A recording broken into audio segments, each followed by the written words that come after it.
तर मित्रांनो, मी आज बनवतोय बटर गार्लिक नानची रेसिपी। आता तुम्ही सगळ्यांनी रेस्टॉरंट, धाब्यावरती किंवा बऱ्याच ठिकाणी खाल्लेला असाल आणि मस्तपैकी ताव मारलेला असाल, बरोबर की नाही। आता हीच एकदम टेस्टी आणि एकदम चमचमीत अशी बटर गार्लिक नानची रेसिपी आपल्या घरी कशी बनवायची आजच्या व्हिडिओमध्ये मी सांगणार आहे। तर हा व्हिडिओ तुम्ही शेवटपर्यंत नक्की बघा। चला तर मग फटाफट आपण रेसिपीला स्टार्ट करूया। तर मित्रांनो, सगळ्यात आधी नान बनवण्यासाठी एका ताटामध्ये 2 वाटी मैदा घेतोय। आता या मैद्याच्या पिठामध्ये थोडंसं मीठ घेतोय चवीपुरतं। त्यानंतरनं 1 चमचा साखर घेतोय आणि त्याचबरोबर अगदी थोडंसं बेकिंग सोडा घेतोय। आता यामध्ये अर्धी वाटी दही, अर्धी वाटी दूध आणि थोडंसं पाणी टाकून घेतोय। पाणी जे आहे ना, एकदम टाकू नका। पीठ मळत असताना जसं आपल्याला पाणी लागेल तसं थोडंसं त्यामध्ये आपण टाकून घेऊ शकतो आणि चांगल्या प्रकारे पीठ मळून घेऊ शकतो। हे बघा मित्रांनो, मगाशी टाकलेली दही, दूध आणि जे पाणी टाकलं होतं ना, त्याचमध्ये मी चांगल्या प्रकारे पीठ मळून घेतलेलं आहे। आता यामध्ये थोडंसं तेल टाकून घ्यायचं आहे, म्हणजे 1-2 चमचे तेल टाकून घ्यायचं आहे आणि चांगल्या प्रकारे मिक्स करून घ्यायचं आहे। हे बघा मित्रांनो, तेल पण पिठामध्ये चांगल्या प्रकारे मिक्स करून घेतलेलं आहे आणि त्यानंतरनं पीठ चांगल्या प्रकारे मळून घेतलेलं आहे। आता मित्रांनो, थोडंसं वेगळ्या पद्धतीने पीठ मळून घ्यायचं आहे। हे बघा, या अशा प्रकारे स्ट्रेच करून पीठ मळून घ्यायचं आपल्याला। अशा पद्धतीने कमीत कमी 10 मिनिट तरी पीठ मळून घ्यायचं आहे। त्यामुळे काय होतं, पिठामध्ये लवचिकता येते आणि पीठ एकदम चांगलं मऊ बनतं आणि त्याचबरोबर आपले जे नान असतात ना, ते पण एकदम छान चांगले बनतात।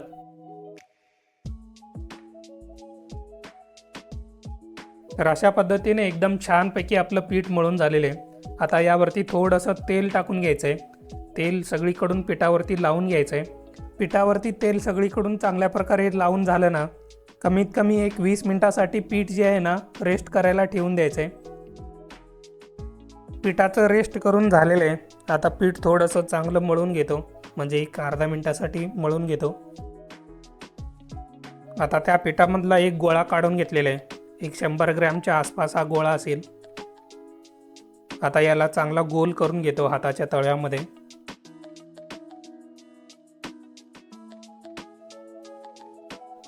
आता या पिठाच्या गोळ्याला वरून आणि खालून थोडंसं मैद्याचं पीठ लावून घेतो, म्हणजे लाटून घेत असताना खाली चिटकणार नाही। आता याला चपाती लाटल्यासारखं लाटून घ्यायचं आहे आणि याचा जो आकार असतो ना, तो थोडासा लांबट ठेवायचा, म्हणजे अंडाकृती करून घ्यायचा। जसं रेस्टॉरंट किंवा धाब्यावरती जसे रोटी बनतात ना, थोडेसे अंडाकृती आकाराचे, तसे करून घ्यायचे।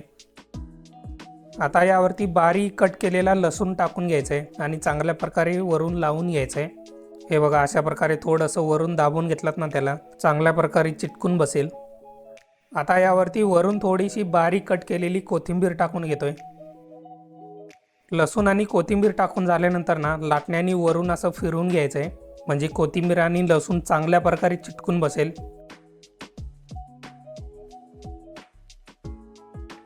आता मी इथं गॅसवरती तवा ठेवून घेतलेला आहे। या तव्याला चांगल्या प्रकारे गरम करून घेतो।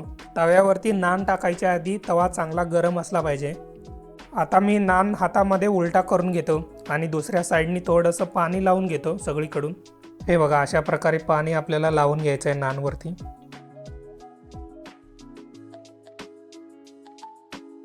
नानला पाणी लावून झालेलं आहे। आता हा नान तव्यावरती टाकून घेतो आणि एका साईडनी नान चांगल्या प्रकारे भाजून घेतो।